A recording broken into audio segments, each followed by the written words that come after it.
भस्त्रिका प्राणायाम के महत्व, भस्त्रिका प्राणायाम करने का तरीका और भस्त्रिका प्राणायाम करने से कौन कौन से बीमारियों में हम उसका लाभ ले सकते हैं।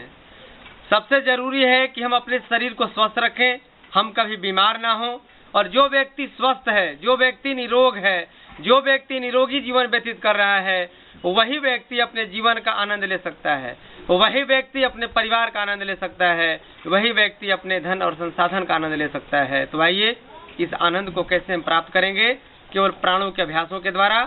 तो भस्त्रिका प्राणायाम 8 प्रकार के प्राणायाम स्वामी जी बताते हैं, जिसमें पहला अभ्यास है भस्त्रिका प्राणायाम। कौन सा प्राणायाम? हाँ, नाम भी याद रखना है।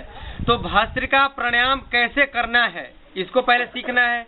कितने देर तक इसको करना है और करते समय हमारा ध्यान कहाँ टिका हो, और ये रोज करना है कि कभी कभी करना है। यानी किसी चीज को जब जीवन में उतारते हैं तो 4 चीजों पर उसको हम सेट करते हैं। 4 चीजों यानी 4 शर्तों को हम पूरा करते हैं, 4 मानक दंडों पर।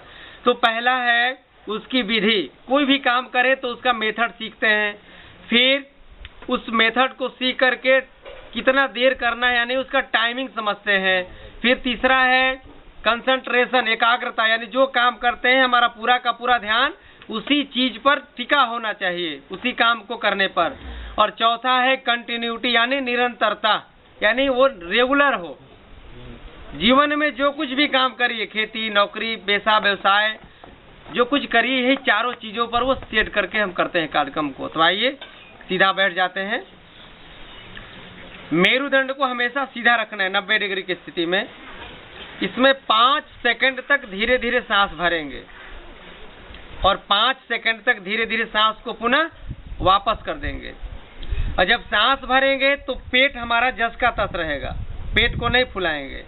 ये हवा केवल डायफ्राम में जाए और ये सीना धीरे धीरे सांस भरेंगे तो फैलेगा और ये डायफ्राम धीरे धीरे सिकुड़ेगा। तो आइए हम लोग 5 मिनट तक इसका अभ्यास करते हैं। 2 मिनट तक आंख खोल करके करेंगे देखते हुए, फिर 2 मिनट के बाद धीरे धीरे अपने नेत्रों को बंद कर लेंगे और सांसों पर ध्यान टिका करके इसका अभ्यास करेंगे। तो भाई शुरू करते हैं इस अभ्यास को सब मिल करके।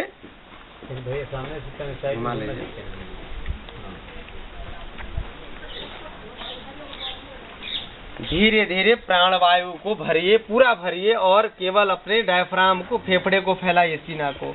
और जब सांस को छोड़े तो लगे कि मेरा सीना सिकुड़ रहा है, ऐसे सांस भरिए।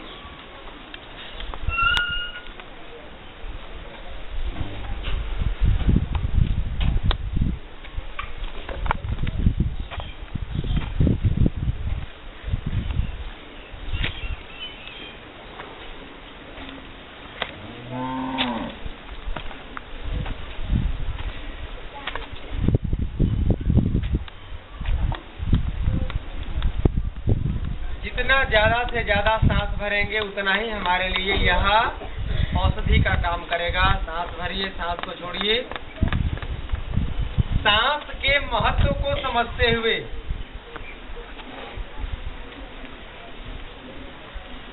ये सामान्य गति का अभ्यास हुआ। धीरे धीरे सांस लेना, धीरे धीरे सांस छोड़ना, ये 5 मिनट का अभ्यास। फिर हम मध्यम गति का करते हैं। इस अभ्यास को थोड़ा तीव्रता के साथ करते हैं। इस अभ्यास को बढ़ा दीजिए।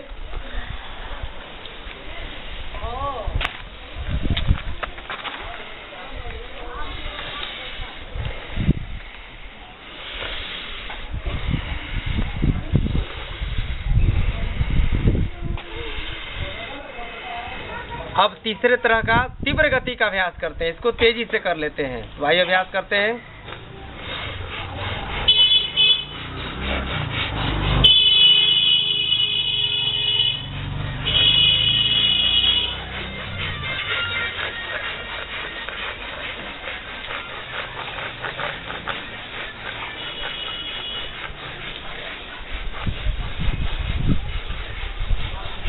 भरिए पूरा, तेजी से सांस को भरिए।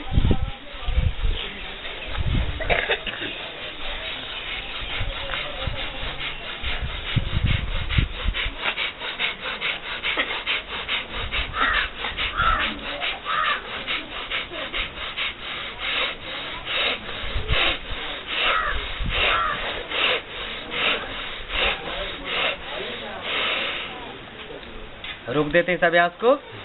और लाभ क्या होगा, किन किन बीमारियों में ऐसा करने से वो फायदा करेगा, लाभ को समझते हैं।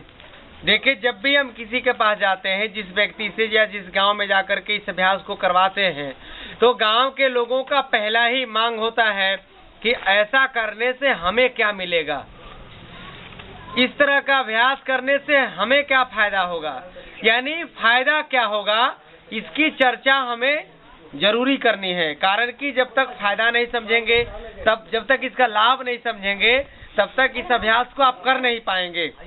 सांस को भरते रहिए धीरे धीरे, सांस को धीरे धीरे भरते रहिए, छोड़ते रहिए।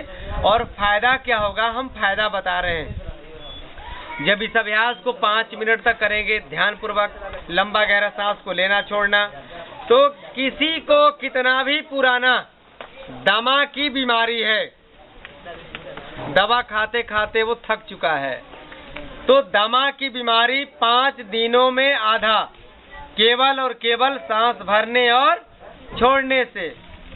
टीबी की बीमारी, चर्म रोग की बीमारी, साइनस की बीमारी, सर्दी की बीमारी, बहुत बच्चों का ना या सियाने को ना सर्दी हो रहा है, नेटा चू रहा है और फिर खींच रहा है, अंदर बाहर कर रहा है सर्दी को, सर्दी ठीक नहीं हो रहा है।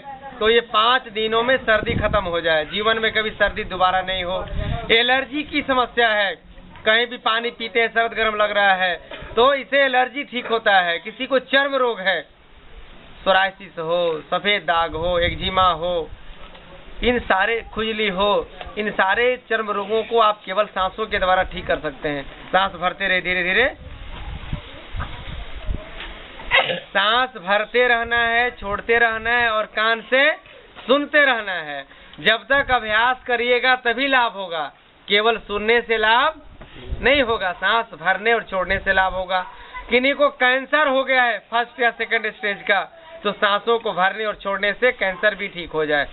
किसी को खून में गड़बड़ी हो गई हो, खून अशुद्ध हो गया हो, तो ये खून साफी का भी काम करता है। कारण कि 1 मिनट में शरीर का पूरा रक्त शुद्ध होने के लिए फेफड़े में प्रवेश करता है। हृदय संबंधी बीमारी, माइग्रेन की बीमारी और कभी भी किसी को हार्ट अटैक और हार्ट ब्लॉकेज नहीं होगा। नस नाड़ियों में रक्त का प्रवाह संतुलित और संयमित होने से कभी किसी को लकवा नहीं मारेगा। घुटना दर्द, कमर दर्द तो ये सामान्य सी बात है, इसके लिए